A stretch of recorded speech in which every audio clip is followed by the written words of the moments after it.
Good morning and welcome to the Social Security Board's webinar that features an interactive session on My Social Security online portal and its latest features. I'd like to introduce the Social Security team with us this morning. We have Mr. Jerome Palmer, our acting CEO, Ms. Arlene Neal, General Manager for Service Management, Mrs. Moeva Garcia Fuller, Senior Communications Officer, and Mrs. Emery Smith, Manager for Contributions. Please note that the agenda will be available in the chat.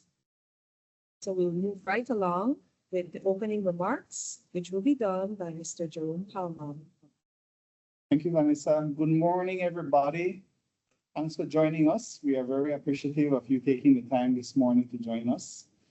We're very glad to have seen that over 1,000 persons had indicated that they would join us this morning. Very happy with that result. As we are here today, we are launching full speed ahead for online sickness portal especially. We want to be able to review what we have, want to be able to go and give you a good guidance as to how you can engage with us. So I welcome you all as we continue this development and we continue this journey for the portal that is more about your access and your benefits then. Today, we intend to go over an overview of the portal. We will review creating your portal account. So we give you a good reminder as to how that is done. We will take some time to review your contribution history. We are putting information at the palm of your hand. We're giving you the opportunity to be able to engage and review that history and come back to us. We want this session to be interactive. We'll also go over our online sickness claim benefit submission. We will take time to walk you through the process. We are hopeful that you will be engaged and you can respond back to us and advise us if any challenges, any concerns, especially as we go through that process.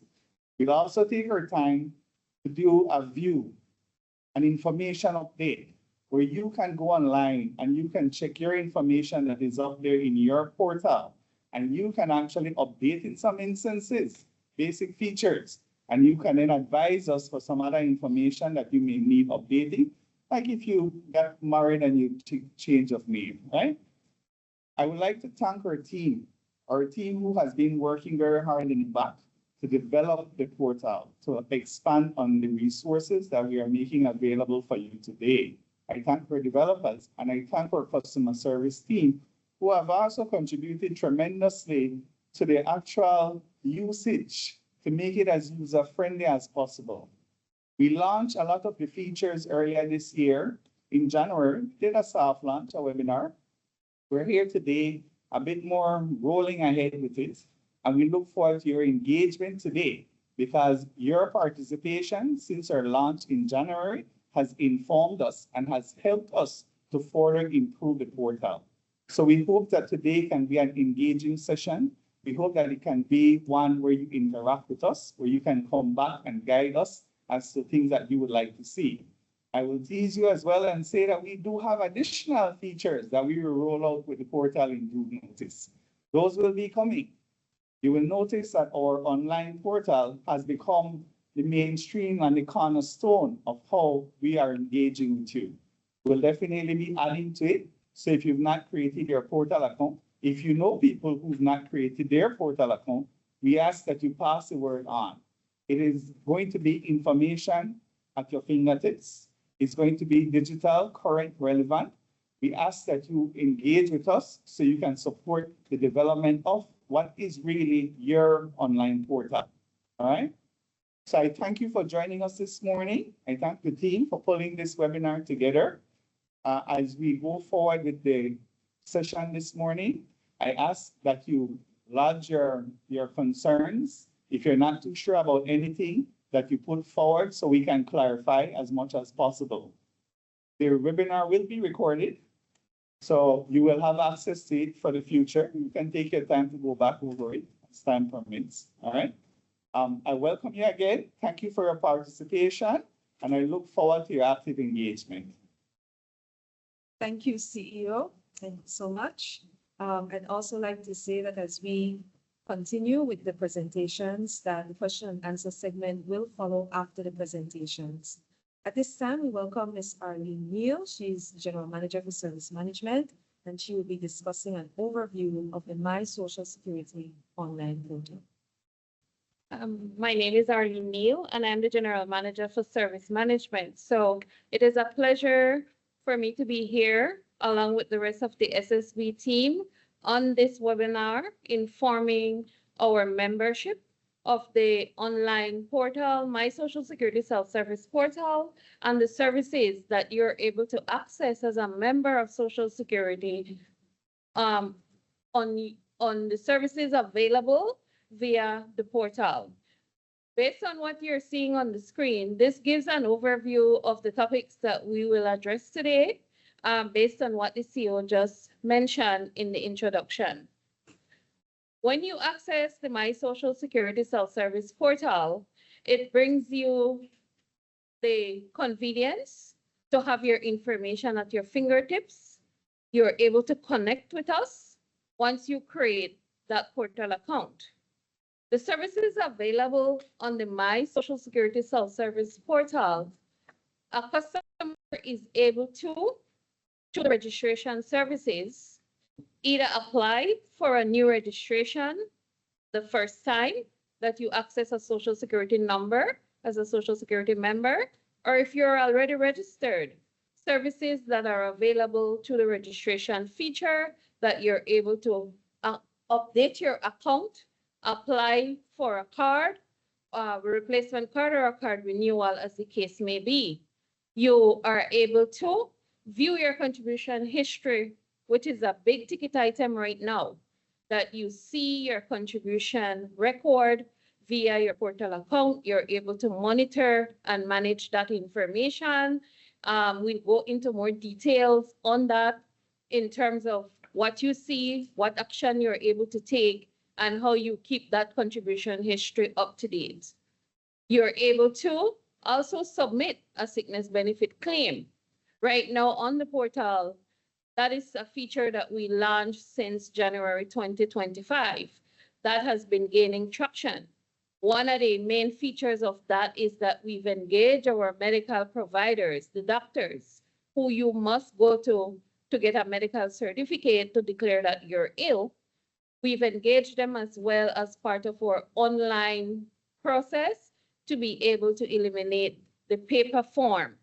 We want to get to that step or stage where, to become more efficient, we eliminate all or majority of medical certificates that are paper-based, encourage our medical providers to sign up and use the healthcare feature to submit online medical certificates to persons with portal accounts, and they then in turn submit their sickness benefit claim. We'll go into that in more details during the presentation.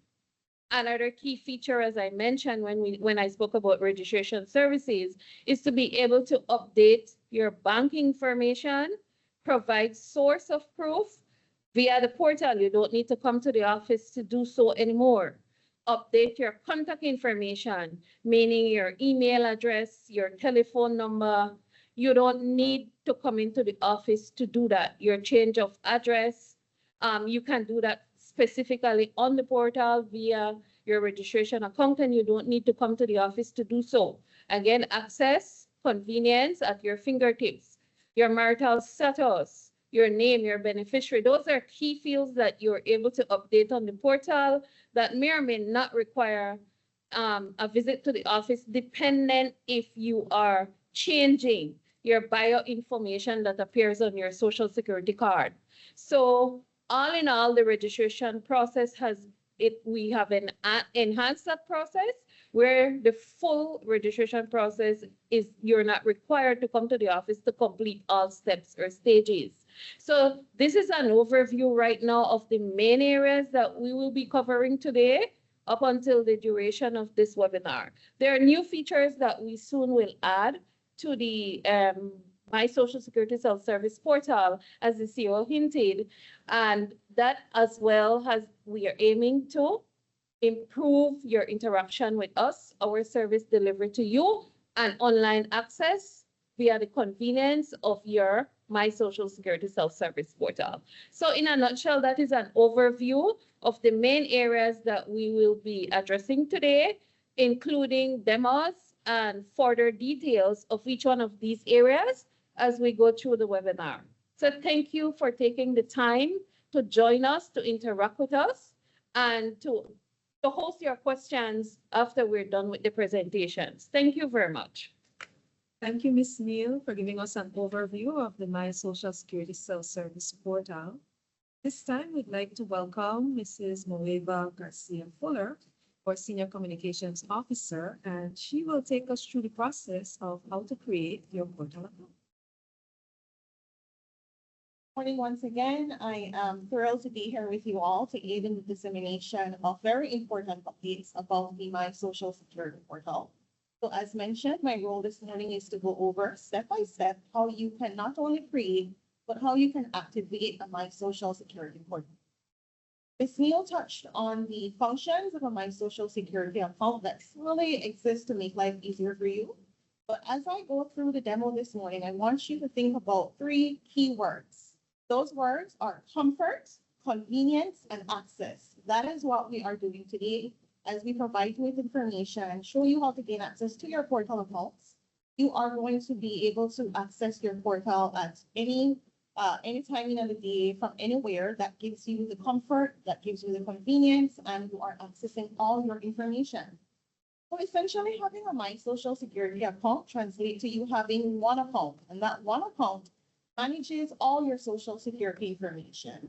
It gives you direct access to your information, such as your registration details, your Social Security benefits, and you can view your contributions, which is a big ticket item. So who should open up My Social Security account? We encourage all members to do so, whether that is an insured person, an employer, self-employed persons, medical practitioners, and our pensioners. And if you're wondering about what is required to create that account, there are only 2 simple requirements. The first is that you must be 14 years and older. And the second is that you must have a valid email address. So at this time, I'm going to ask my colleague, that is Raphael, to get started with the demo, and he will walk you through this process. So that is the homepage for the My Social Security Self-Service Portal. To get there, you are going to open your browser. Microsoft Edge or Google Chrome is the preferred browser, and you are going to type in the URL. That is ssvportal.org.bc. So you land on the page, you're going to click Login.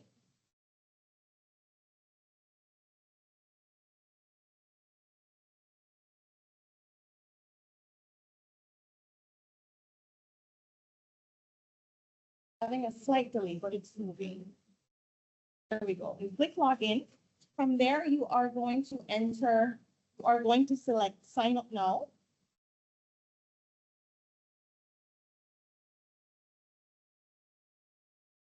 You're going to provide us with your personal information. So that is your date of birth, your phone number, your email address. It must be your personal email address, not a work email address or one that perhaps you use for school purposes.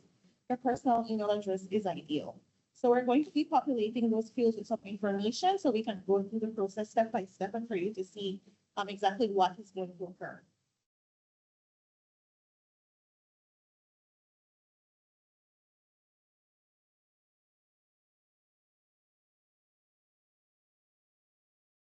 So after you enter your email address, you are going to click Send Verification Code. You're going to click that button and a verification code will go to your email address within 10 to 20 seconds.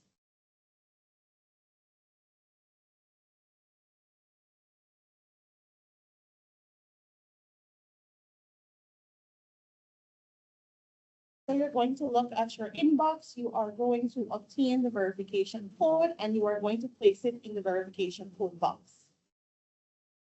So that is what the email is going to look like that you're going to receive with the verification code.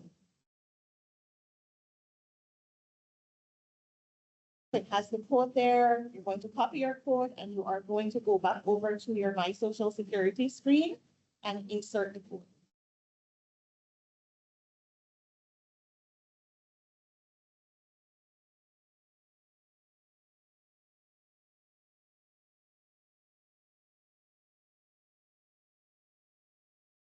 Then you click Verify Code. So by clicking Verify Code, it now allows you to create a password. So when you're creating your password, you want to make sure that you create a strong yet memorable password, but there are requirements for the password. So it must have a minimum of 8 characters in length. They must have 1 uppercase, 1 lowercase letter, 1 symbol, and 1 number. So it can be a variation of those components, but you must have 1 uppercase, 1 lowercase, 1 number, and 1 symbol. Symbols, of course, like pound signs, the @ sign, exclamation point. So when you're inserting and recording your password, be sure to create a memorable one that you can remember. But if ever you do forget what your password is, there is the option for you to select the forgot password option and just create a new password. So after you've provided the password, you're going to go down some more, put your first name, last name, and indicate the reason you're creating the portal account. So from the drop-down icon, you select which one is relevant to you. Click on Create. And you are then redirected to the portal itself. You are inside. However, you will not see any particular information just as yet because you have to link your account. You need to go through the process of account activation. And in order to do that, you must select Add My SSN. You're going to click the Add My SSN, and the SSN means Social Security number. You are going to read the prompt and indicate yes or no. In this instance, we're going with the yes scenario. So yes, I have been assigned a Social Security number. Click Continue. Provide what your Social Security number is. It's going to be 9 digits. You must put the 9 digits inclusive of the zeros. Your date of birth, first name, middle name, and last name.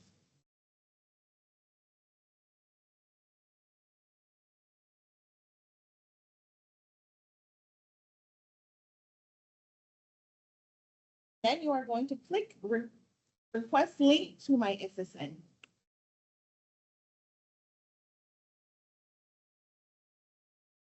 So you're going to get that prompt that tells you that your portal request has been successfully submitted.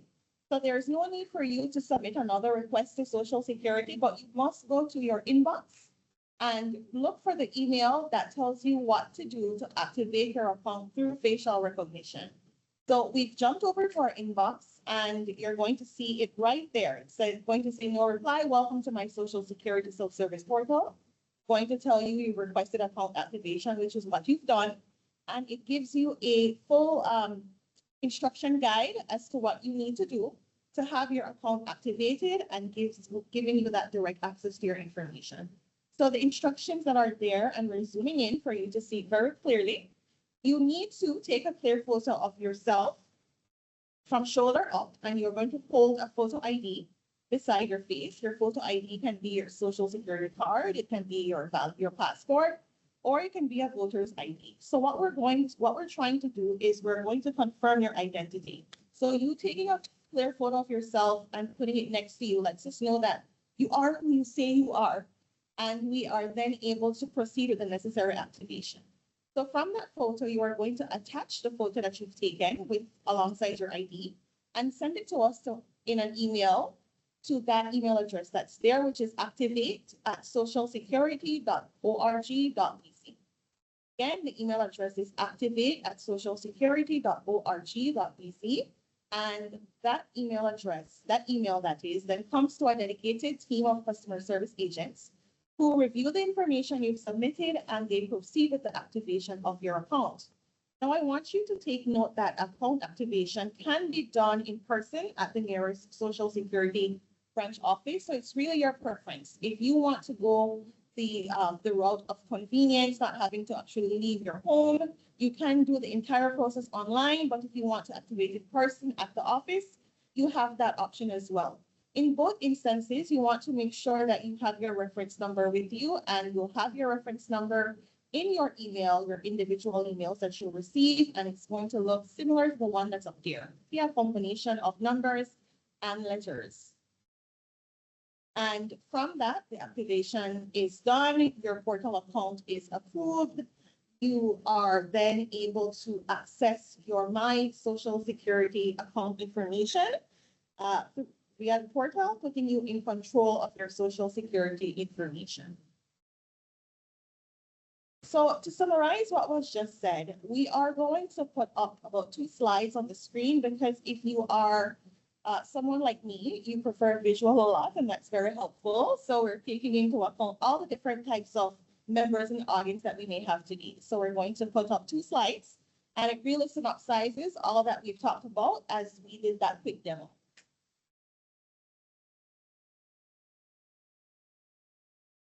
Give us a few seconds. Here we go. So again, creating your My Social Security account. It's going to be an easy 3-step process. As I've shared, the first step, you're going to visit the portal using that URL, ssbportal.org.bc. You are going to click login and then the sign up now option.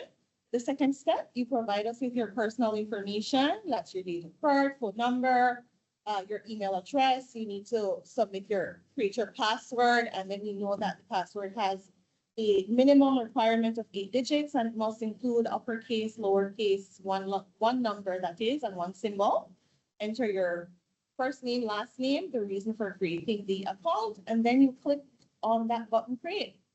Then the third step, you request the activation via clicking the Add My SSN button. You're going to look at your email for the reference number and the guidance that will be sent via email on how to activate that account, and you just follow the instructions on the email notification. So in requesting the activation, let's give you a visual of how easily that can be done.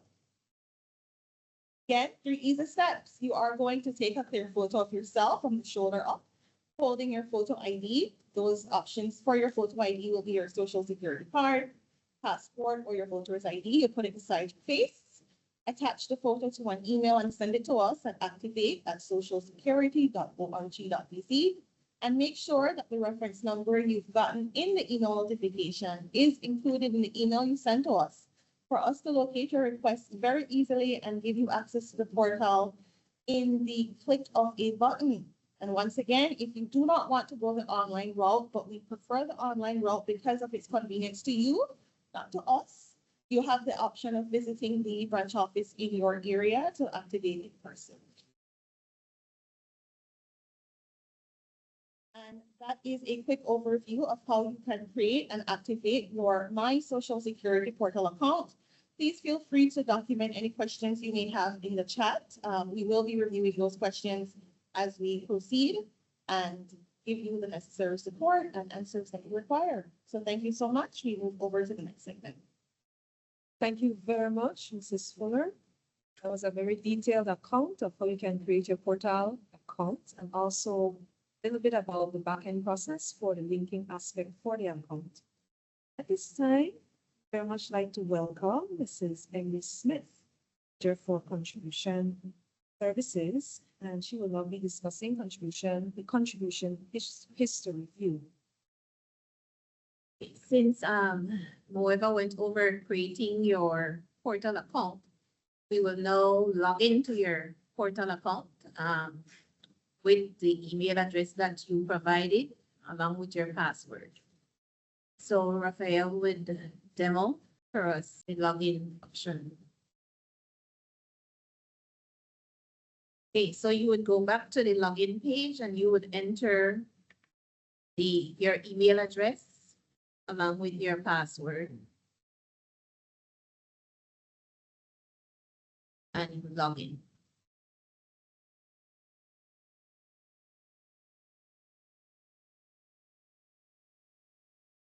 Okay, so you will now note that your account has been activated and you will see your personal details there. And so we will now proceed to the menu options and we will go to history. When you click on the history option, you would go to contributions.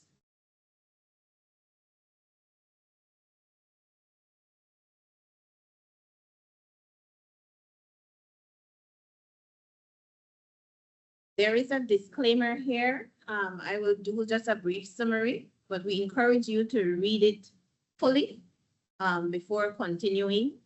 Basically, the disclaimer, the contributions are displayed is on as is basis, means that is what we currently have in our database here at Social Security based on what was submitted by your employer. It is an unofficial record of your contribution history. And so if you need, for any reason that you need an official document, it has to be signed by Social Security and bear the official stamp of the board for it to be an official document.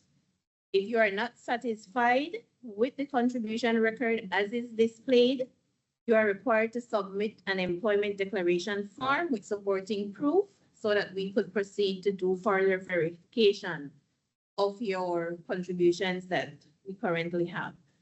So once you have read that, you can now press continue. And here a summary is displayed of your contribution record. So on the left-hand side, you will see a total number of contributions along with the contribution amount. That contribution amount is your employee portion along with your employer's portion that is displayed there. So on the right-hand side, you have the year, the number of contributions, the contribution amount, and the insurable earning. If you want to drill down further into seeing who your employer is and what rate of contribution they have been paying on your behalf, you could just click on any row and it will populate. It will open to further details. Just click on any row.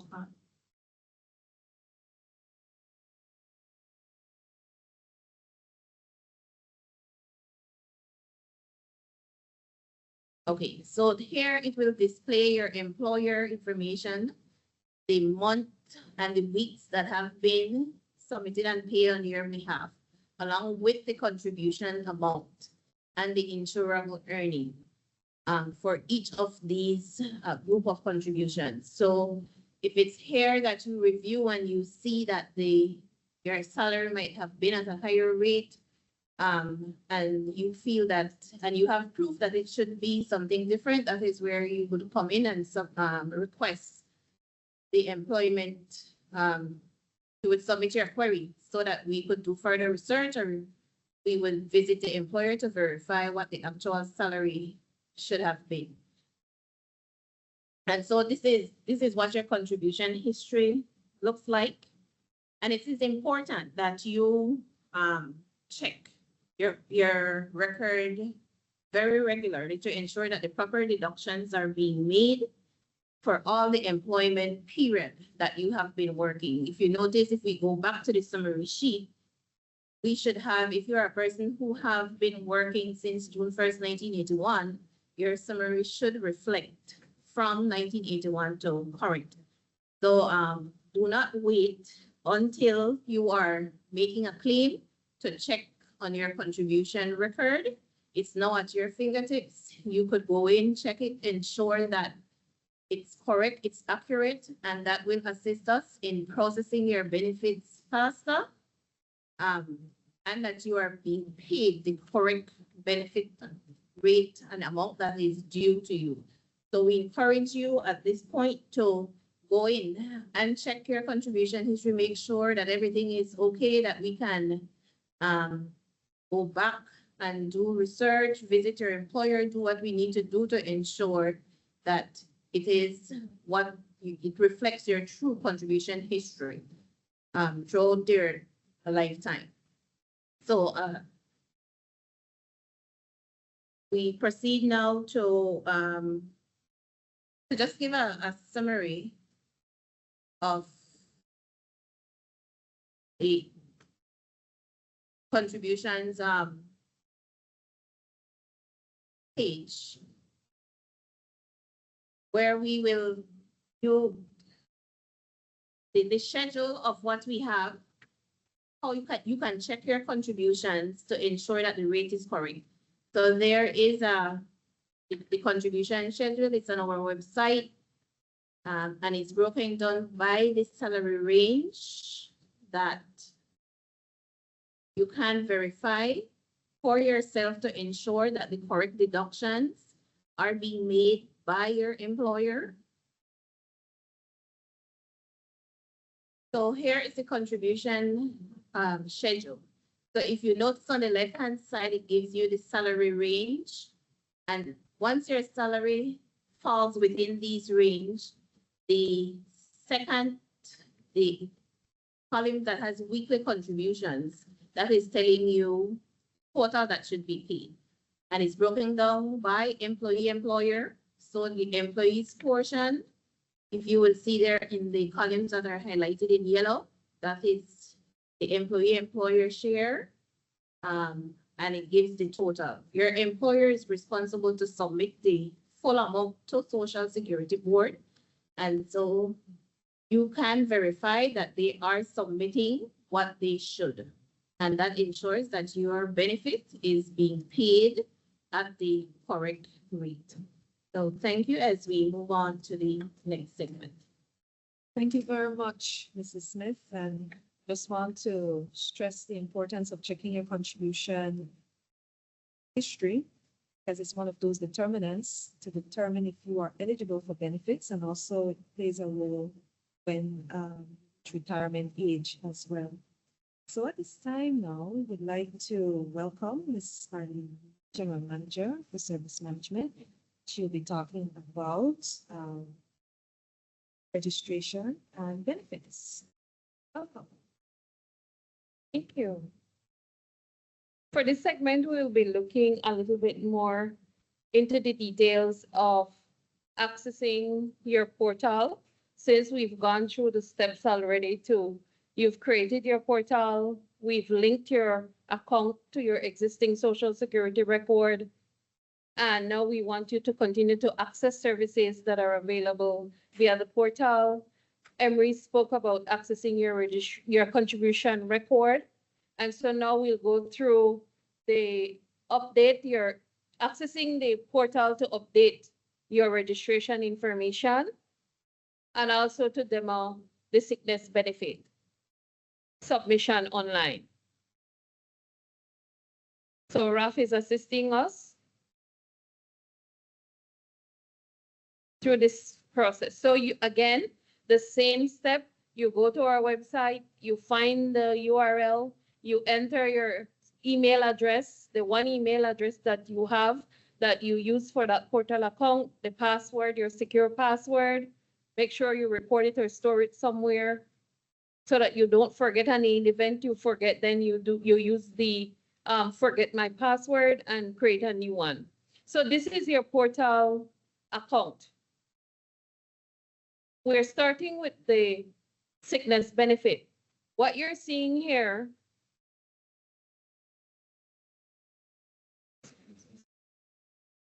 yeah. There's just a delay in terms of what we're seeing on the screen and what we're speaking about. So I just took a pause. So what you're seeing here is your dashboard. And on your portal account, your dashboard shows you the information pertaining to that access as button at the left-hand corner. Raf, can you point there for me, please? Your access as. It's important that we point this out to you.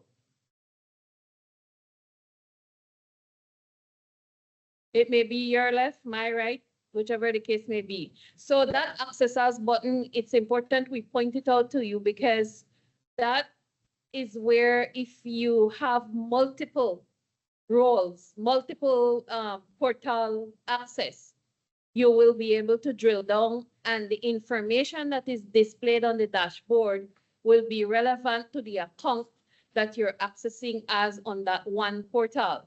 So in this case, we'd like to bring your attention to the fact that this portal owner has 3 different access as roles. As an insured person, which means they're registered, they have a Social Security account, a Social Security registration number. They may be an employee as well. They don't have to be, but they are registered with Social Security, so they have a portal account. This person here is also an employer. They have a business for which they have employees, and they're also a doctor. And this one is important because if you click through the 3 different accesses, you will see 3 different dashboards pop up on your portal account.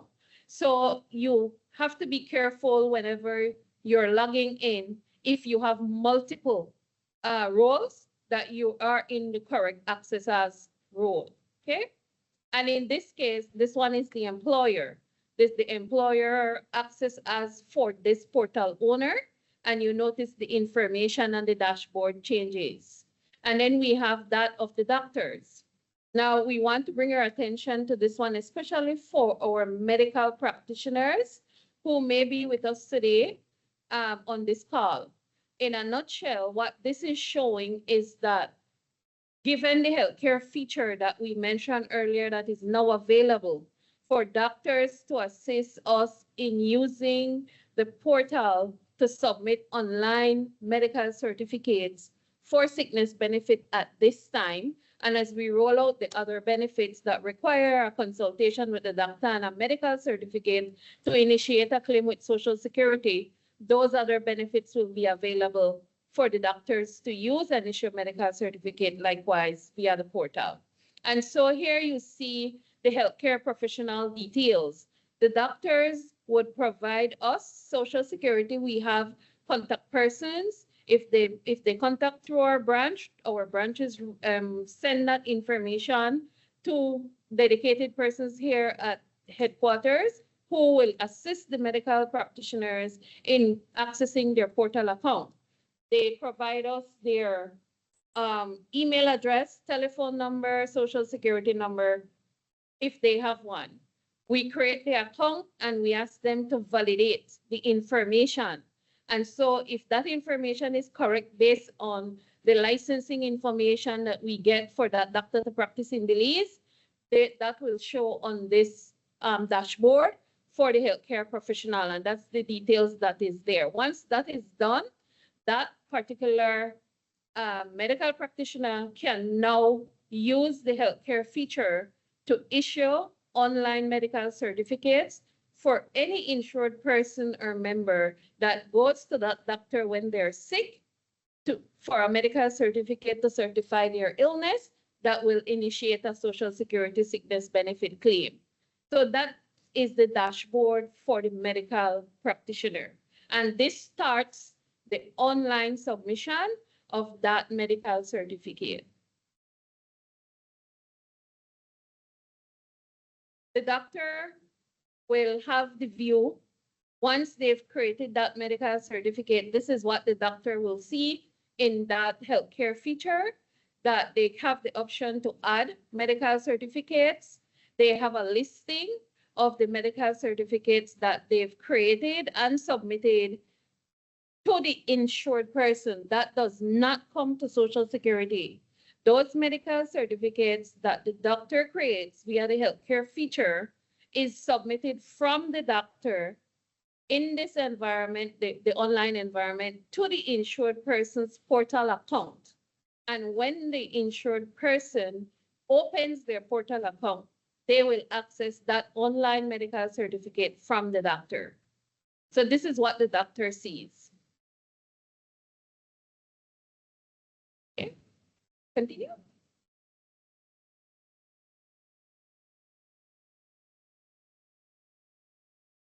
Okay, so now the information that doctor would use to create the medical certificate, if you notice, there are 3 tabs at the top: insured person, diagnosis, and medical practitioner.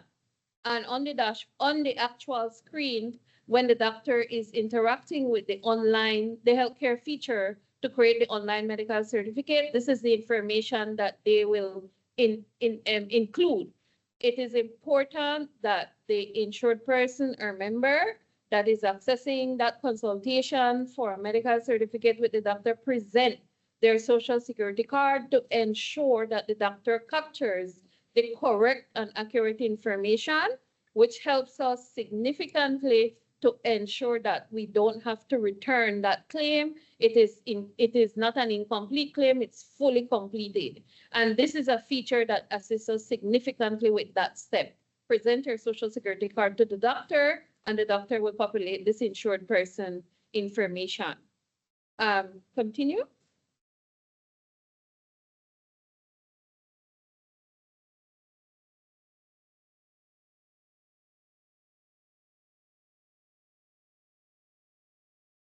The doctor will also complete the diagnosis,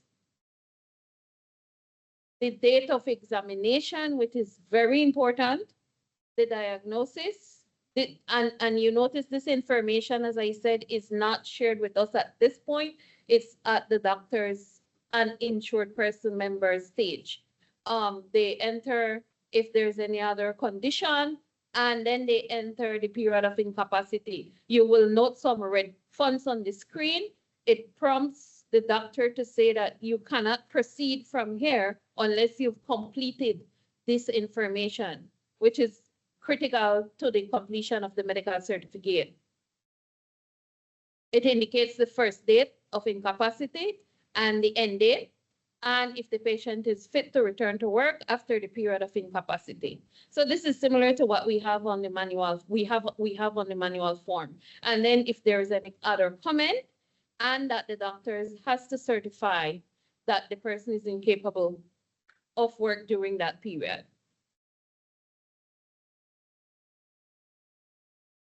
Once the doctor has completed that section, the medical certificate is almost ready for submission now to the insured person's portal account.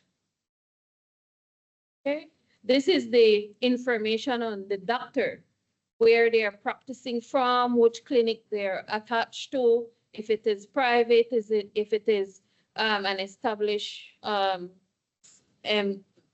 center, and the rest of the information relating to that medical practitioner. So it's a 3-step process, and the doctor submits that medical certificate, okay?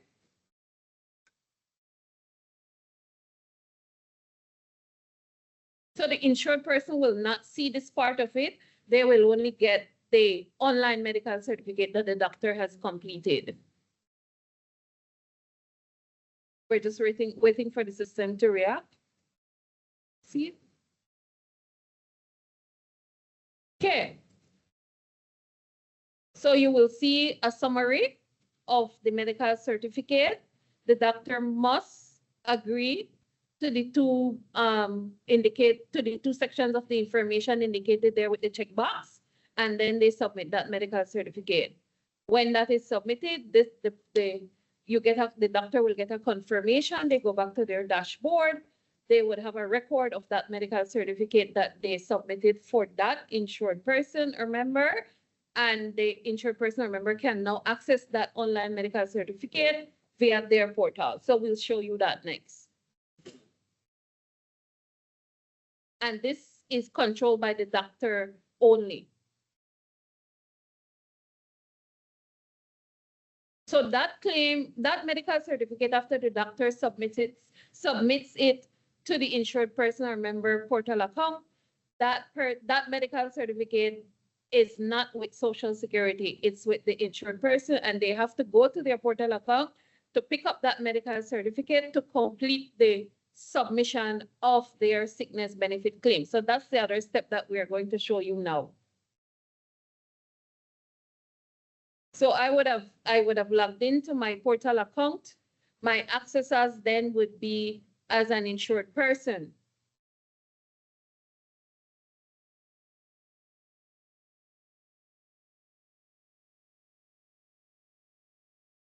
Okay, so you will notice that the access as is now as John Doe, and at the top where it's highlighted with blue, I'm currently accessing as insured person John Doe. So I'm now on my portal, and I will now look for the medical certificate that I just received for the visit I had to the doctor. I'm on my portal, and this is the medical certificate. If you notice the details based on the information tab, and I want to, at the far end of the screen, start my claim. So this is the one portal account that we created earlier that Moeva walked you through. The same portal account that Emery shared with you, you could access your contribution record. And now we're doing a sickness benefit claim online submission. These are the requirements. It's a prompt for you to be clear on what the entitlement or eligibility of having this account, that the standard employment, you are between 14 and 65, you are, or you're self-employed between 18 and 60, and your profile has been updated with your current banking information, and we'll go through that process a little bit later. And you hit continue. Once you do that, this is the online sickness benefit claim.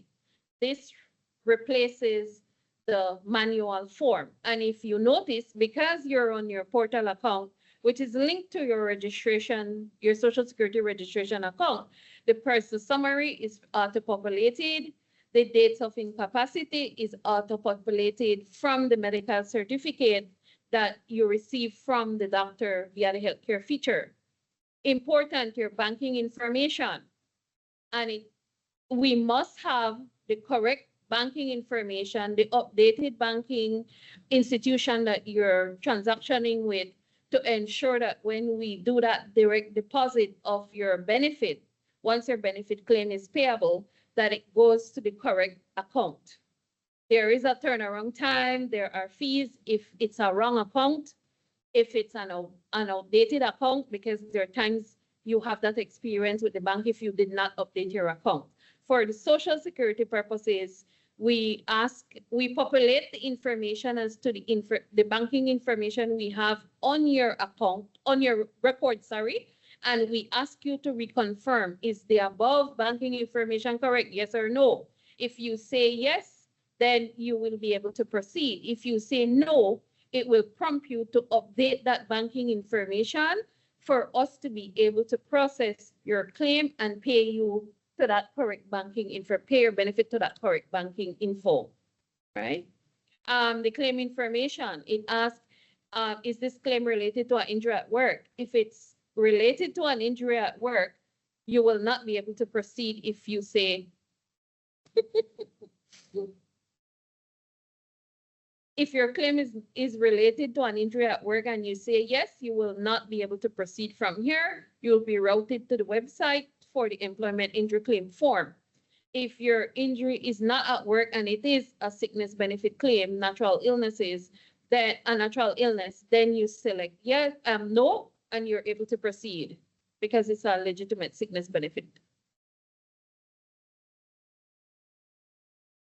Once you say no, then the claim period, you must enter the start date and the end date. This is important that you do so, not in addition to what the doctor certified you in terms of the period of illness, you must indicate also the start date and the end date to complete this process.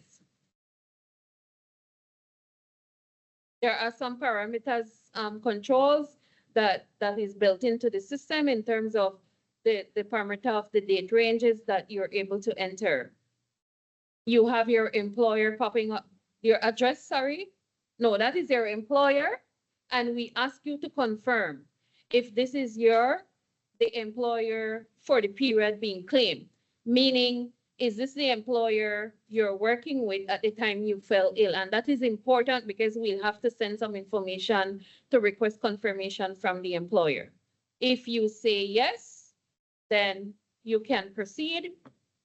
If you say no, you will have to populate the information as to what, who is your current employer and other details. At this point, it asks as well if you have completed a salaries record form from your employer. If you say no, that is fine because the process enables us to reach out to your employer online for the information that we require to confirm if you're still employed, The system would also trigger the number of contributions that you have for the sickness benefit eligibility criteria. If you say, yes, I have one, then we give you the opportunity to upload it. It means we would use the information from that and we don't need to reach out to your employer. The ideal will be for us to use the online option in terms of automating the entire process. You can upload, as I said, if you select yes, and the next one is to enter your start date and end dates in terms of this is my current employer. So if you look at it's very self-guided. The information we believe is very clear. As you use and interact with the portal, give us your feedback in terms of your experience as a customer.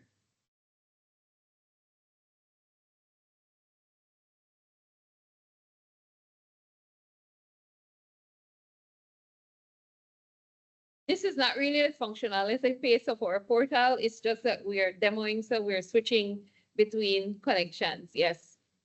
So you're at this stage now. The other one, Raf.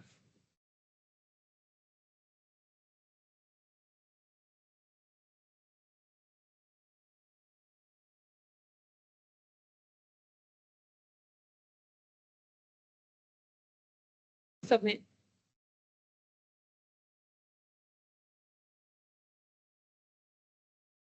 So once you've completed the employment information, you're at the stage to submit the sickness benefit claim.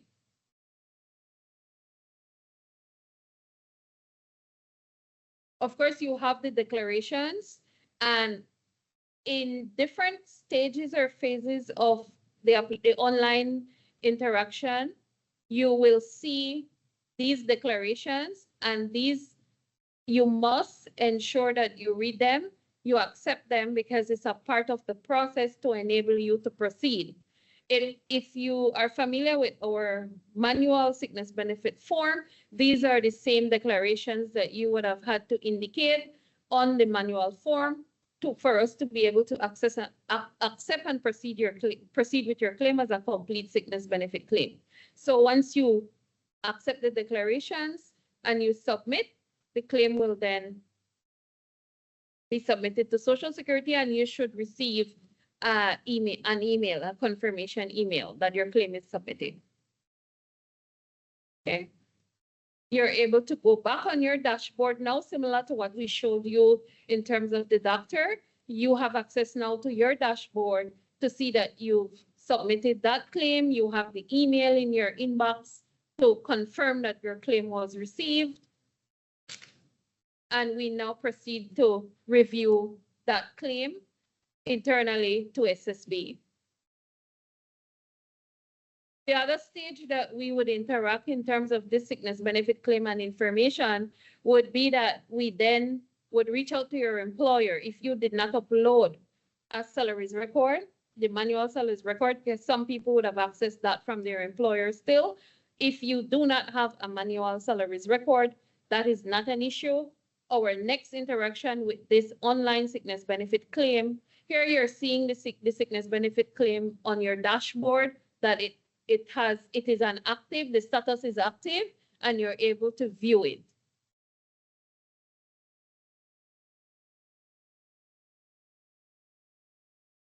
So the next step from here would be that Social Security would reach out to your employer now to request the confirmation of the last date you worked and time, the date and time that you last worked with that employer. And if there are any missing salaries from your contribution record, we would request that from the employer as well. And we do that request online via the employer's portal account. So the employer would get a prompt on their portal account, because all our employers are on the portal. It's mandatory that they are. That is how they submit their contribution statement. It is an automated submission, and those contributions are posted to your contribution record that you see on your portal. So we want to go to the employer.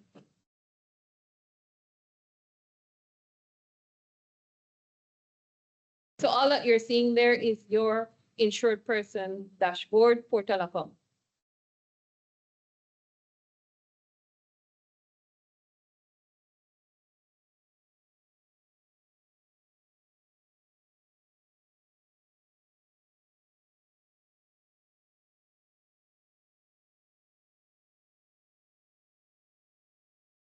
So we're now on, and if you notice, I'm currently accessing as employer, right? As company, that's the name of our employer in this case. And this employer was prompted with a notification that they have an active request for a sickness benefit claim. And if you scroll on, Raf. So this is why it's important for our employers to have updated contact information. If they have the information of the representatives that they authorize to interact as well, that information is updated because they need to access the portal account to review these requests for timely response and processing of sickness benefit claims. And here you see the active request where the sickness benefit claim request is there, the date, 24th of July, and that the status is new. And the action is for them to review. The employer needs to review this and respond to us.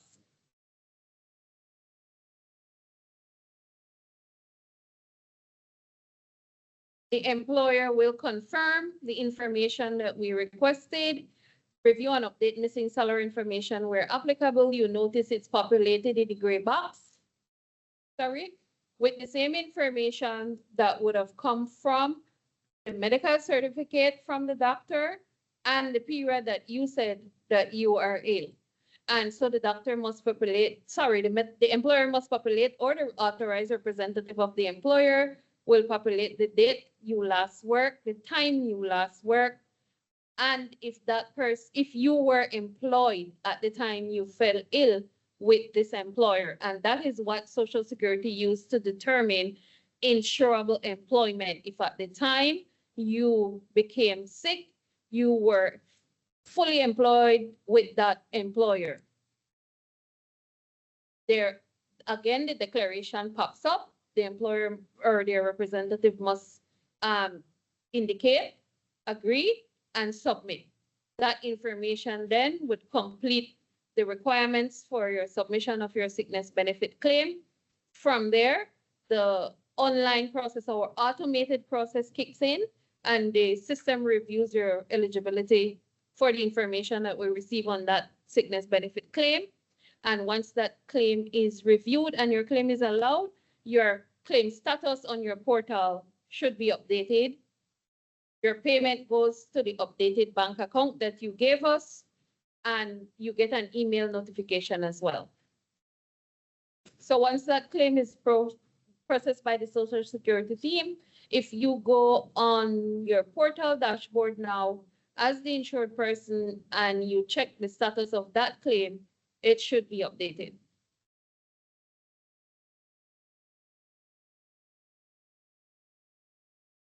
You do get a notification, I think, via your telephone to say, or your email to say that your funds have been deposited to the respective bank or credit union.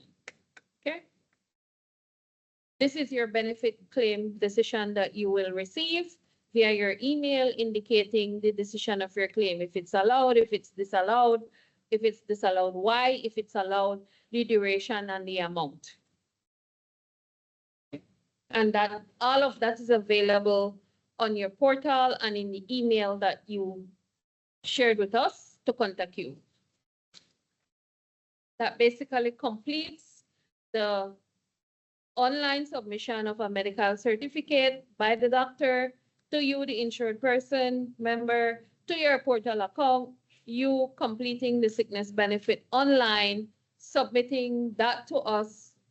The employer is required to submit the information. They respond in a timely manner.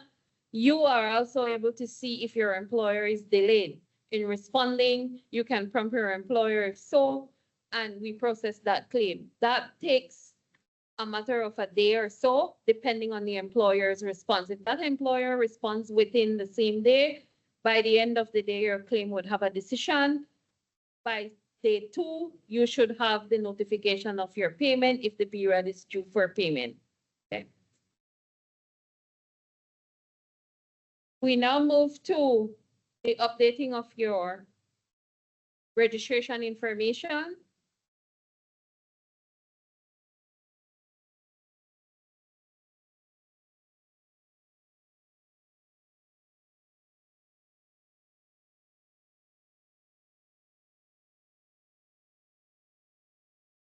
So if you notice, we are again in insured person accessing us.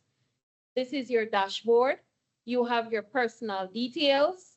You have appointments and notices. A little bit too fast, but that's okay. So in the account details, we have the green section that you will see the different tabs. You have personal details, contact information, address, bank information, and parental information.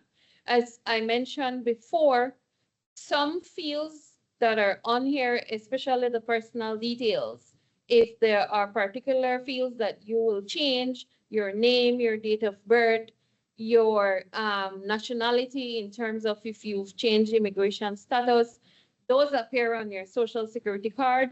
You can initiate the update on the portal, but you will need to visit the office to complete that process because it triggers a change in your social security card information. So it would require a change of card.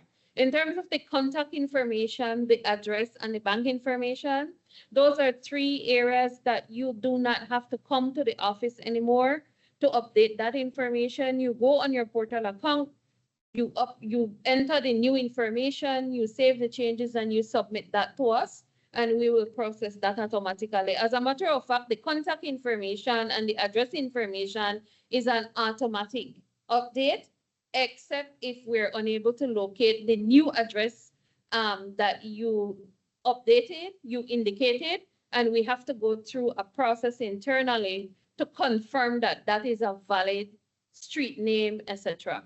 But that is an automatic process. The banking information, go to that one, please, Raf. The bank information is very critical. As we mentioned before, we use the banking information on your record to pay you your benefits.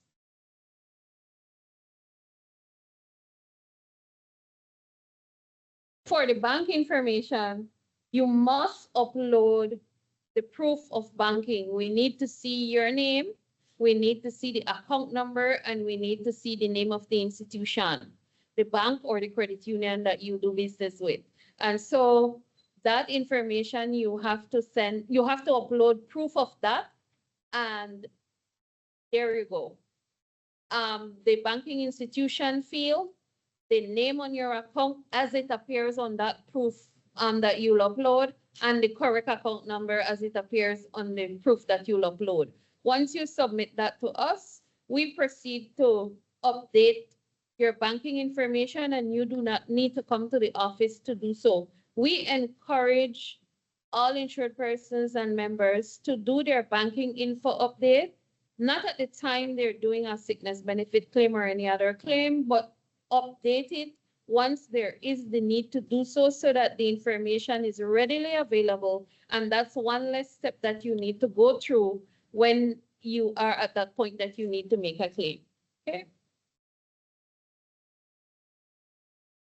So that concludes for us in this session to share with you the services available on that one portal account that you would have created, that you have been linked to, that you now have access to in terms of the services available as we continue to add additional features on this same portal account. What we expect to come soon is that we'll be able to submit your maternity benefit claim, your maternity grant claim, your funeral grant claim. We also have retirement claims, that your retirement benefit claims that you'll be able to submit via the portal. And then you are able to track the status of all of these transactions based on your profile dashboard. So thank you very much for your time and your attention. All right, thank you, Ms. Neal, for all of that great information that you shared with us. So far, we have shared with you how to create your portal account. We have demonstrated the contribution history view, and of course, we've gone through the process for the sickness benefit claim. So at this time, we'd like to open the floor for question and answer. I'll ask that if you do have a question, that you raise your hand. And I think from early on, as we started the webinar, there was a question here from our Z. I just want to say that I will reference the initials or the abbreviations that I see on the screen. Not seeing your name there, okay? At least from the view that I'm having right now. So we'll begin now with giving you the floor to ask your questions as we are adjusting the microphone access at this time. We'll look.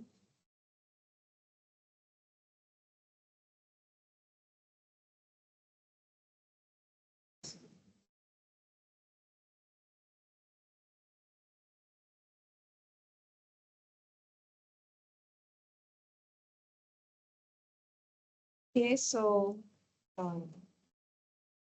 we'll start with some of the questions that have been posed in the meeting chat. We see a question here from Elsie Gallego. Can an email be sent to the company's email address advising of a claim submitted by an employee? And an email. Can an email be sent to the company's email address advising of a claim submitted by an employee? The notification, if the customer uses the healthcare feature where the doctor submits an online medical certificate, once the employee submits that claim to Social Security, remember we shared that a notification goes to the employer requesting confirmation. Likewise, if when the customer submits that manual sickness benefit claim, if they do not have the salaries record, we still interact with the employer via an email, not via an email, sorry, via their portal account, right? But we do not have an email that goes to the employer when the claim is received. We interact with the employer via their portal. The employer would get a copy of the decision letter of the claim though. Question here. The net says, that sheet says, I do not have a last name, but probably it's more common. People do not have a middle name. I think they're referring to when they are registering for their portal account. We do have members without a last name. We do have members who've registered with us who do not have a last name. And so we have to make accommodation for persons with only a first name. For those of you who have entered the webinar but were unable to stay for the full duration of the webinar and wondering if you can get access to what we have been sharing with you today, indeed you can. We'll give you access to the portal on our, the webinar on our website, and also can view it on our YouTube channel. Next question.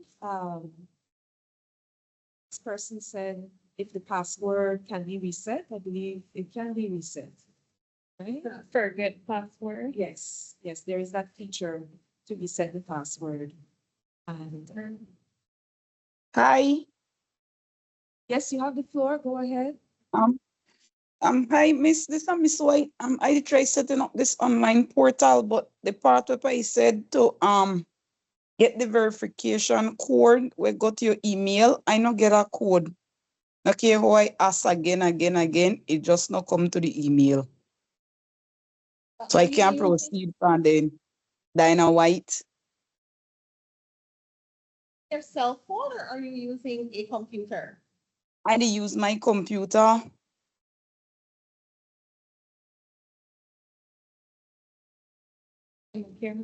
Yes, can you please send a message to our customer care team? We're going to put that visual on the screen right now.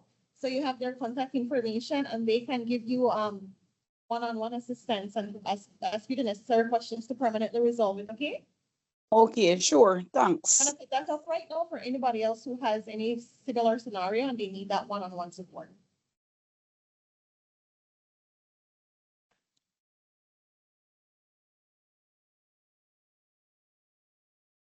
Okay, so that information, as you see, is loaded there for your reference. General queries, you can email info@socialsecurity.org.bc, or you can WhatsApp 6:39, 57:45 in the customer care center. Someone there will respond rather quickly to your message. The next question comes from Dara Barona. When a shift work employee is sick and submits their form, the employer is asked to enter the last date and time the person worked. Does this reflect the true calculations for sickness benefit for a shift worker, taking into account that the shift changes periodically? And the second question, how does SSB ensure that the benefit is calculated correctly?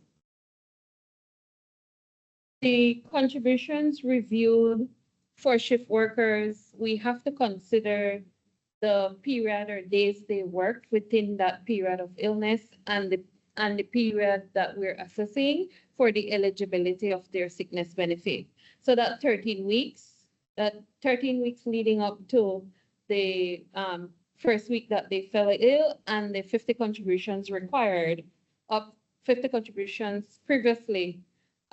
We have to look at that in terms of what days they worked, in terms of a insurable, in terms of a contribution payment to Social Security, because that is a unique sector of employment, given that they work they have a shift employment, they have shift work, right? So that is a unique one that we monitor and we have to assess based on the hours that they work and the period they work leading to that sickness benefit period. This next question, I believe the information was demonstrated. It says, can I view my Social Security contributions in the history section on the dashboard? And the answer to that is yes, you can. Yes, here's our next question from Elsie Gallego. Can an email be sent to the company's email address advising of a claim submitted by an employee? I believe that that is something that happens or is triggered from the portal itself. The first one we answered. Right. Okay.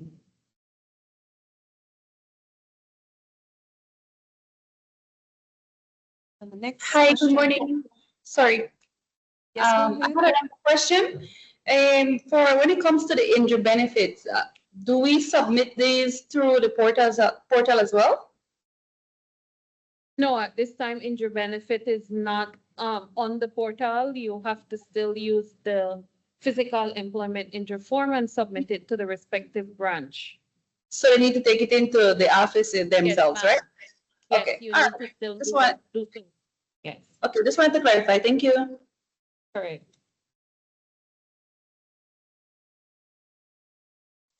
Okay. I believe we have two persons with their hands raised in the session. Okay. Go ahead, VD. That just okay. The next person then would be ours, Roselia Zabane. Go ahead.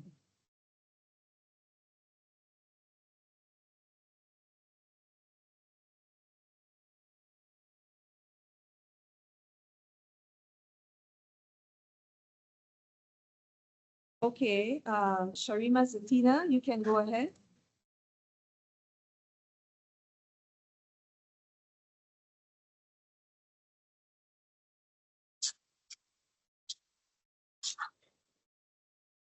I could hear this, but I can't hear you.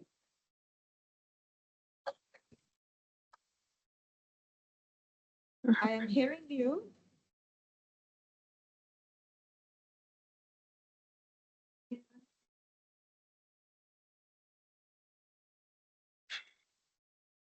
Okay, while you're working out what's going on with the microphone, Vegas distributors can go ahead.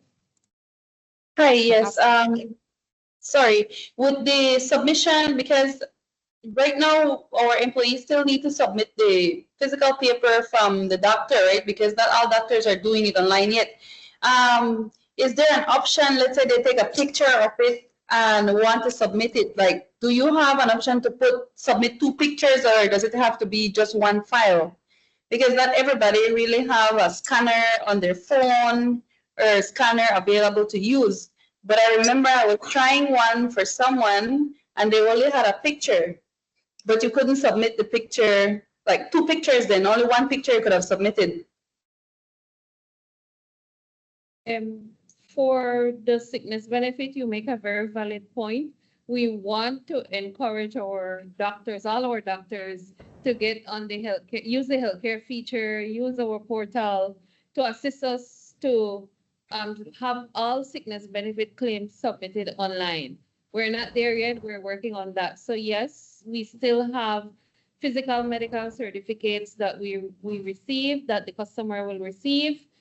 You can upload your medical certificate on the portal. You're only able to attach 1 file. So you can scan all the documents that you need to submit as 1 file and then upload that 1 file.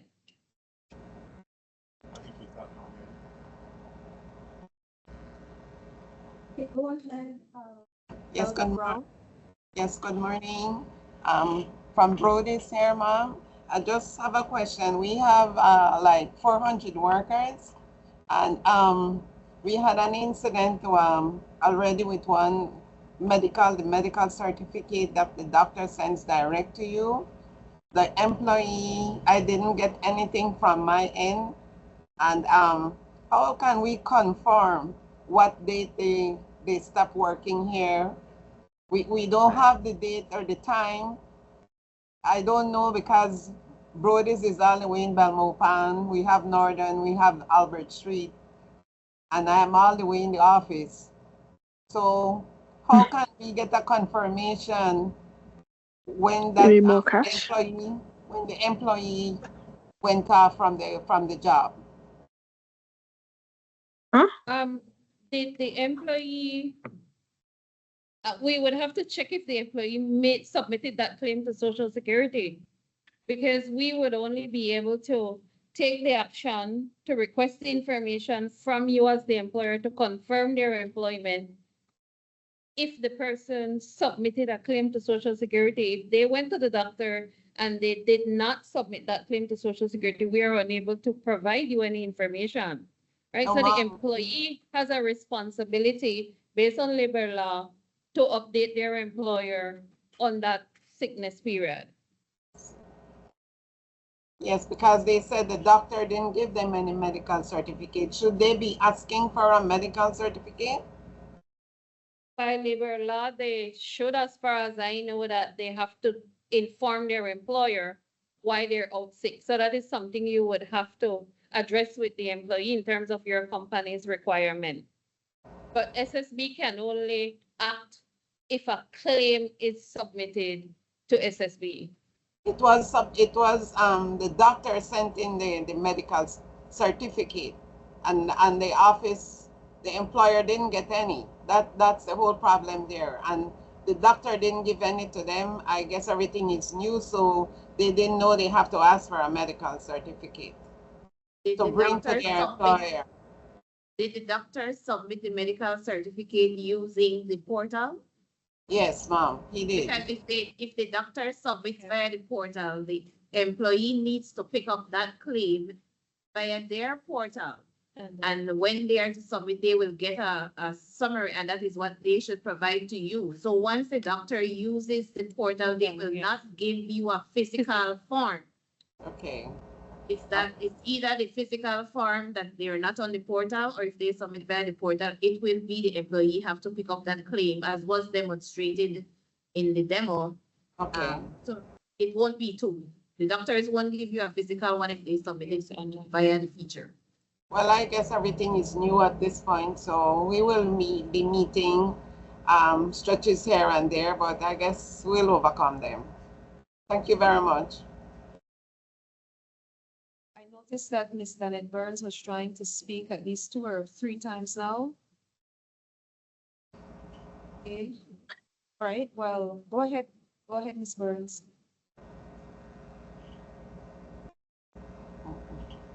My question has been answered already, so thank you. Thank you too.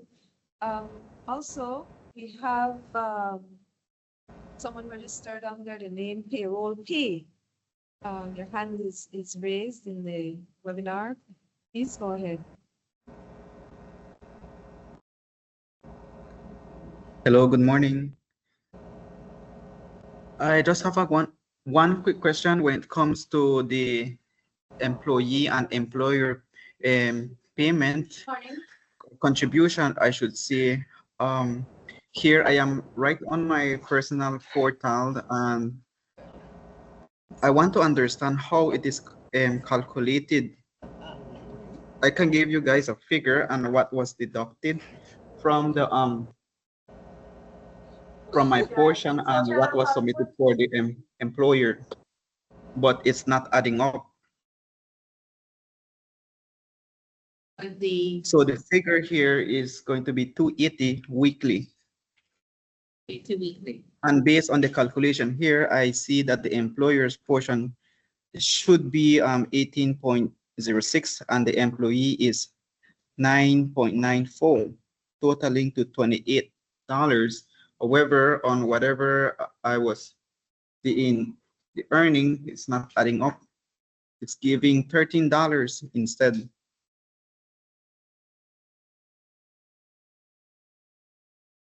Can you reach out? I would need to look at your case because I'm not sure what you're seeing.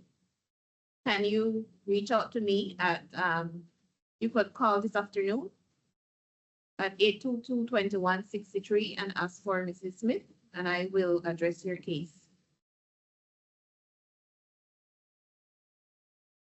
Because that is based on the salary, it can be based on payroll if you're paid monthly, if you're paid bi-weekly. It changes. These are weekly rates that are displayed here on the schedule. However, if you're paid bi-weekly or if you're paid on a monthly basis, the weekly earning is not as straightforward as to just say, okay, I make $280 and so my rate is $28. So it depends on how your payroll runs. Are you paid on a weekly basis or? Before it was that case, but currently now it's semi. Okay, so that might be the difference in regards to the calculation. But you can reach out this afternoon and I will be able to guide you through to ensure you come out. Sure, can you kindly repeat the number? 822-2163. Thank you for repeating the number. Got it. I'll reach out to you later on for the thing. Excellent. Next person is Anna Orio. Hi, good morning. One quick question here. When it comes on to the medical certificates, we work for a call center. We've had times whereby the other day we had a couple who's working with us. Both saw the same doctor, got the same diagnosis, which is not a contagious one. So we started to question what was happening there.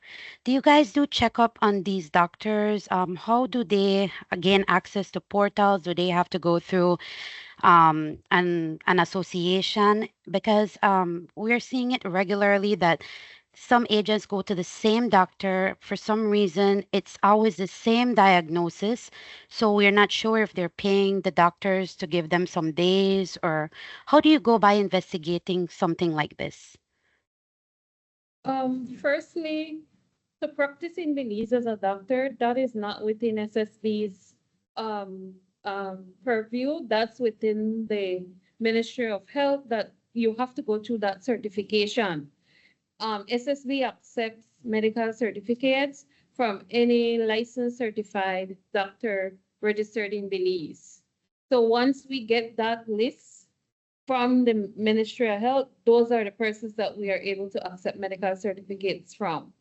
When it comes to monitoring, the possibility of a fraudulent medical certificate, there are certain things that we look for, but it is very challenging to determine that a person is not sick. So that individual in their right has, if they're not well, go to the doctor. That's the process that we are aware of. And out of that visit with the doctor, if a medical certificate is produced, it's submitted, then it should be submitted to Social Security to claim your benefit. We do try to work with the doctors and promote, as well as we do here, the need for us to ensure that you are accessing a medical certificate when you are legitimately ill. Okay. Yeah, because the thing is that I did reach out to Social Security about this. I was told almost the same that you said just now, but it's concerning because it's it's the same people doing it over and over and over, and the company needs to pay their portion. So, and then we have proof as well. You know, the person is out drinking, you know, social media, they post a lot of stuff in the clubs and stuff like that. And then the next day we get a sick paper for the same day that they missed because we work shifts. We work night shifts, we have mid shifts, we have morning shifts. So we have seen the person out there drinking, constantly calling in sick, the same doctor over and over and over. And on what happens with the company? Who defends the company when it comes on to that? Because it's at our expense as well. If as an employer, you feel that there is enough evidence or concern from your end, you can also address your concern to the medical council, Okay. where you feel that the doctor may be practicing something that is unethical. You may address that through the medical council. Okay. That helps a lot. Thank you so much for that. Okay, you're welcome. Okay, I know that Lakeisha Smith has had her hand up for some time, so I'll give you the opportunity to ask your question. Yes, I just want to follow up on the medical certificate that was mentioned earlier. The summary that the employee gets, because we enforce the portion of the labor law that says that the worker should produce the medical certificate within 48 hours. So is there a way the employee can print that and it gives the detail of the doctor name, the date of the visit to the doctor, and the dates that are be given to the employee for the sick claim? Can they print that off the portal from their end, since the employer doesn't get a notification? I don't think we have a print feature for the medical certificate that the employee would have received from the doctor via the portal, but there's a print feature. It's available now. 1 second. Yeah, Ralph will bring it up. So we've added that feature. I know it's a concern that we've received before, and it's something that I think we have added on now. Where, there you go. That's the online medical certificate from the doctor to the insured person. And so the insured person can now print their medical certificate and issue that and submit it to you as the employer. Okay, Because then. remember, All they right. won't have they won't have that physical form that we're used to right now, right? Okay, And then. it's Thank important you. that you note, the bottom of the form where you see that information to support that it's a legitimate one as well. Sorry, where? 1 second, we'll bring it up again. This is the screen of the online medical certificate. And when you do the print feature, it brings up, if you look at the bottom of the page that will be printed, it has some information there at the bottom. And You're notice talking the about Social the Security logo. URL. Yes. And then the social Okay. security logo is at the top. So it's just some features you look out for to confirm that it's a legitimate medical certificate. Okay then. Thank you. Thank you. In the comment section, there is a question posed by Enriquez. What about the people who have zero knowledge about technology? Great question. I think we had that as a wrap up where we encourage you to visit our offices. We have self-service computers that you're able to access at all our branches. If you don't know how to use a computer, if you don't have internet, but you know how to use the device, or if you know how to and you just want to be able to access it at our offices, you can visit any of our offices and you can get assistance to do so, or you can do it on your own. What we encourage is the transition to portal submission, portal access for our online services. So you can access any of our branches and we have self-service kiosks there that you can use. Good morning. I have one question. So, like we explained that if you don't have education investing at computers, right? We, the employers, still can help them open the portal. Yes, as an employer, you can assist your employees to open a portal account for them to access it. If you are able to assist them in using a computer as well, you can walk them through that process. Social Security also does outreach. We visit employers to assist them with signing up of the employees so that they can access online services. If you contact any of the branch offices based on where you operate, we do portal outreach. We go to your establishment and we assist you. Okay then, thank you. You're welcome. Okay, we have a question here by posed by Sharifa Banner. When both spouses are self-employed, will each of us receive our individual retirement benefits, or will we be required to share the larger benefit due to our status as a single household? A self-employed person, each person has to pay their own contributions. And so your benefit is being paid on your contribution. So both of you will have to submit your own claims and you will be paid your own benefit. It's not combined for a self-employed person. I have one more question. Sorry. Go ahead. Okay, have you guys decided on a deadline by which all people should be, or all staff employees should be online or submitting online? In terms of sickness benefit, we are working Yes. on that and we will announce with due notice so that everyone prepares when we go mandatory online for sickness benefit. Thank you. Welcome. Okay, so here is a question posed by Ake Victor. Hope I'm saying that correctly. If I am a freelance bookkeeper and not working anymore with a certain business, how can I remove from the portal since I am linked to the business? So I guess we're providing services to a particular business, but no longer.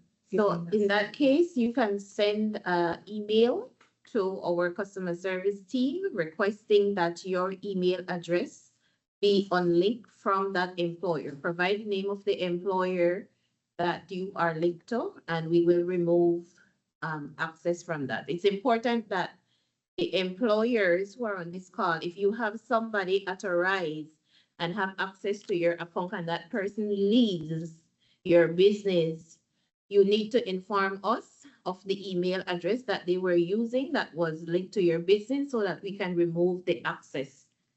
So it has to be on the employer's part as well, that you notify us so that only those who are authorized to have access to your account are in that account. Okay, thank you.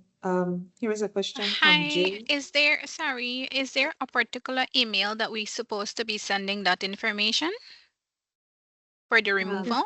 It's the same, you could send it to the info at Social Security, and also if you have your inspectors email address, or you have contact with the inspectors in your respective zones, they can also assist with this. Oh, okay. Thank you. Thank you too. I also see TH has like to ask a question.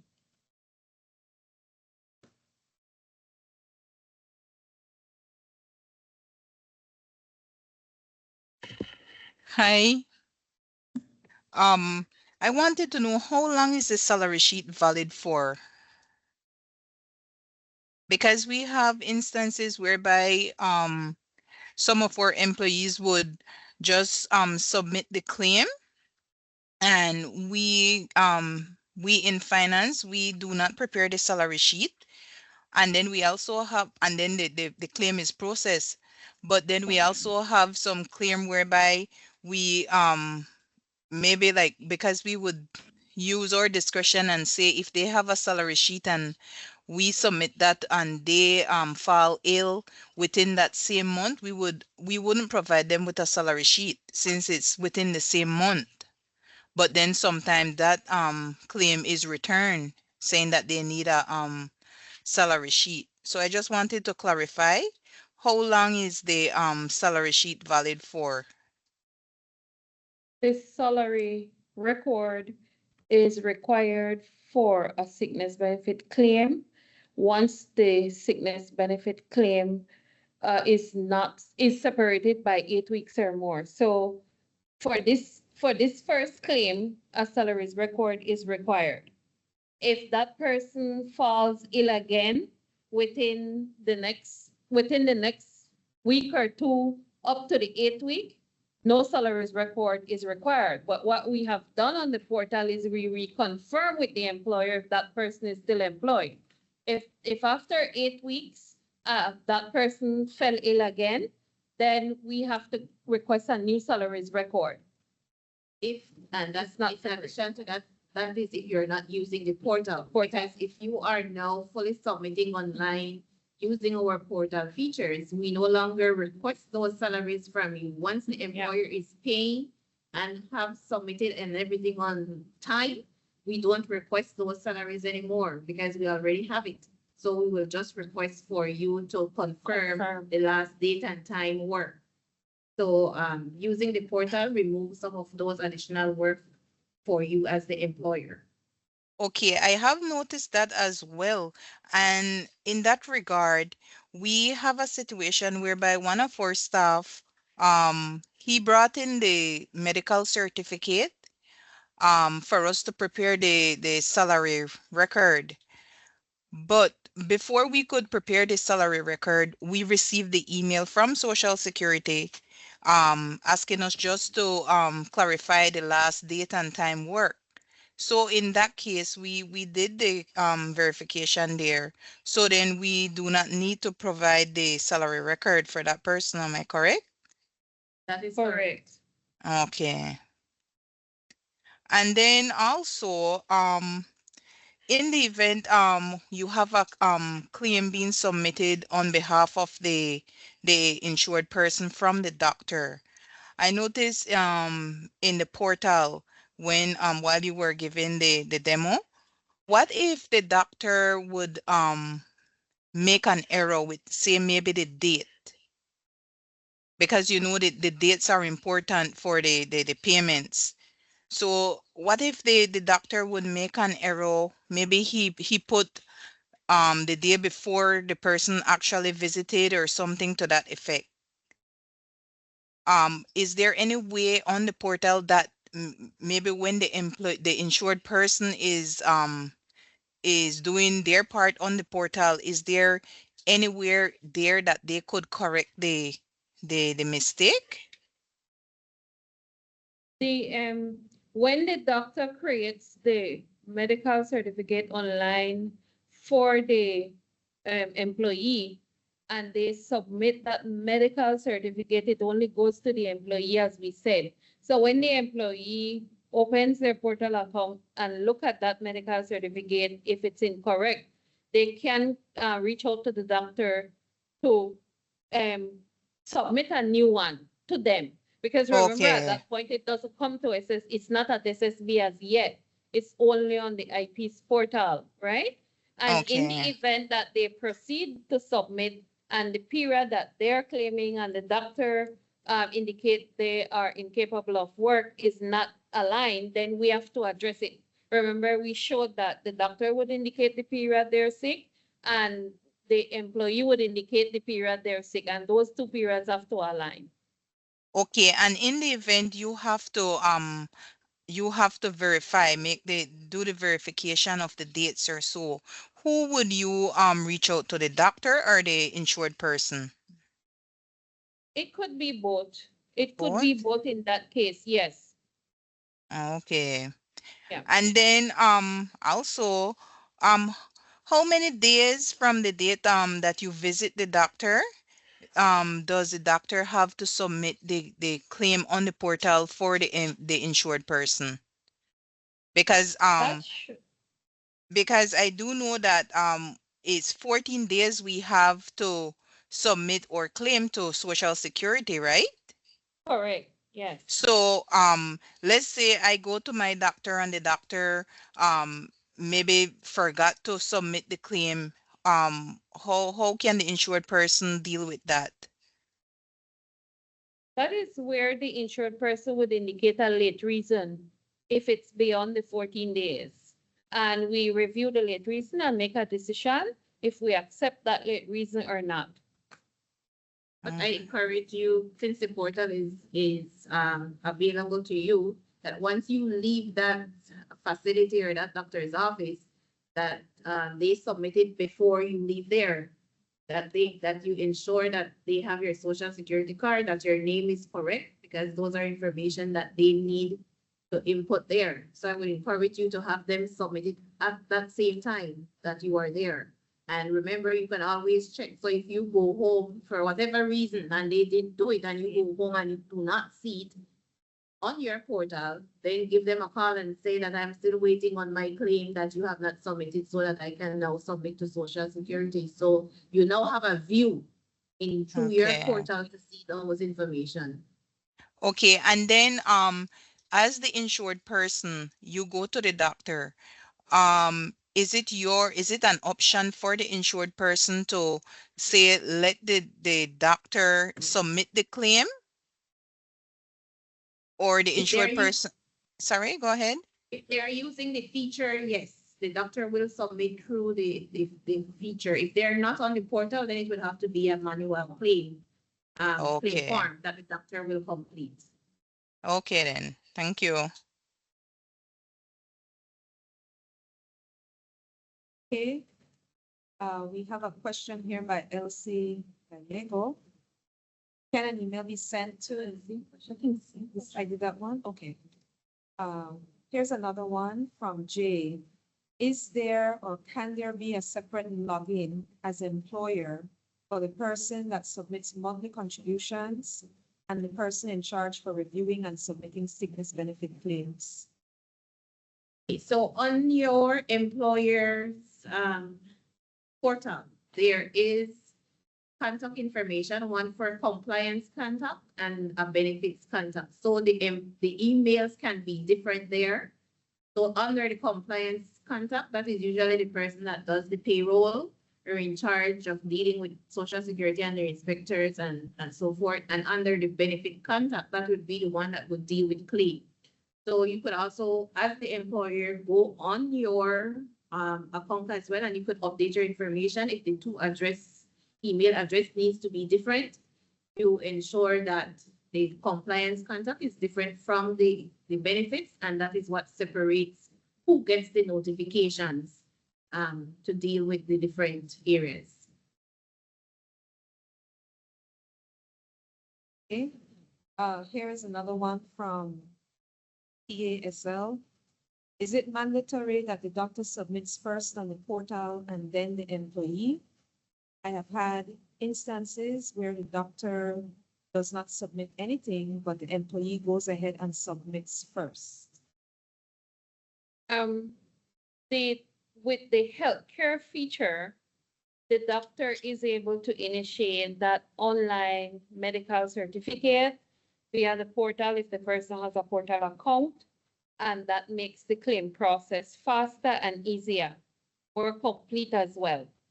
If the person did not get a online medical certificate, but instead got a physical medical certificate, then the employee have to be the person that initiates that claim submission on their portal. So there are two different steps, right? If it's initiated when online, when the doctor uses the healthcare feature to submit a medical certificate, that goes to the person's portal account. If the person doesn't have a portal account, they are unable to get an online medical certificate from the doctor. A person can have a portal account, but got a physical medical certificate, they upload that to the portal and submit their claim. So there are two different scenarios. This one is from Carla Flowers. She's a public officer. She says, will instructions be given from Ministry of Public Service for government employees / CEOs, heads of departments to utilize the SSB portal? No instructions were given to GOB workers from MPS. Yes, that's the Ministry of Public Service, to use the portal. So we have some staff that still have not opened their portal account or the employer account, and SSB is no longer accepting the manual doctor papers. What do we do with the rejected submission? It is a transition. We continue to provide outreach for portal sign up. We encourage all employees, even public officers, to create their portal account to submit their sickness benefit claim. So we continue to liaise, we continue to do outreach with all employers.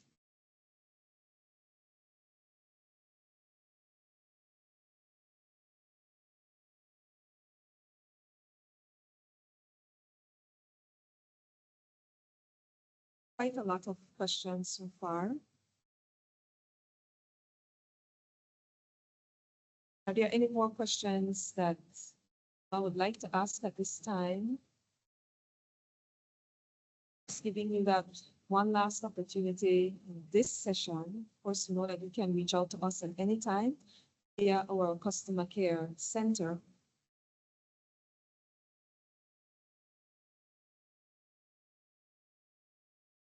Okay, here we have one last question that we will answer. It's from Elio. What's the deadline that one has to submit a claim? Is there a period where a claim expires?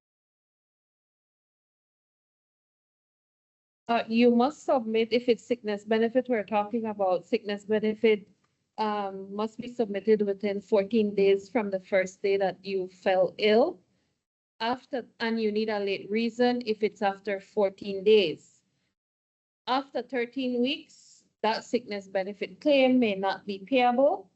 We have to review the particular case, and based on the Social Security laws, we will communicate to the person what it is they're eligible, if any, once the claim is over 13 weeks.